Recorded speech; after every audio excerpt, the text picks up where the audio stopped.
ഭാരത് ജോഡോ ന്യായ് യാത്ര പോലീസ് തടഞ്ഞതിനെ തുടർന്നുണ്ടായ സംഘർഷത്തിൽ കോൺഗ്രസ് നേതാക്കളായ രാഹുൽ ഗാന്ധി, കെ.സി. വേണുഗോപാൽ, കനയ്യകുമാർ എന്നിവരടക്കമുള്ളവർക്കെതിരെ പോലീസ് കേസെടുത്തു.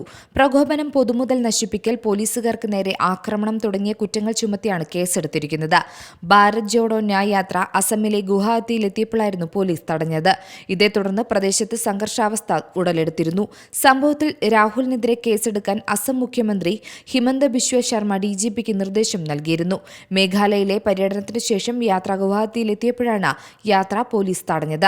യാത്രയുടെ 10ാം ദിവസമായ ഇന്നലെ ഗുവാഹത്തിയിൽ കടക്കാൻ അനുവദിക്കാതെ രാഹുലിനെയും സംഘത്തെയും പോലീസ് തടഞ്ഞിരുന്നു. ഗുവാഹത്തിയിലേക്കുള്ള പാതയിൽ ഒന്നിലധികം മടക്ക് ബാരിക്കേഡുകൾ തീർത്താണ് വൻ പോലീസ് സന്നാഹം യാത്ര തടഞ്ഞത്.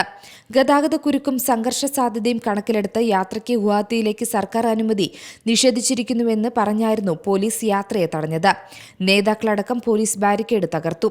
പ്രവർത്തകർക്കെതിരെ പോലീസ് ലാത്തി വീശുകയുമായിരുന്നു. News desk C Malayalam news. പുതിയ വാർത്തകളും വിശേഷങ്ങളും ഇനി വിരൽ തുമ്പിൽ. എല്ലാ ഡിജിറ്റൽ പ്ലാറ്റ്ഫോമുകളിലും ഇപ്പോൾ സി മലയാളം ന്യൂസ് ലഭ്യം.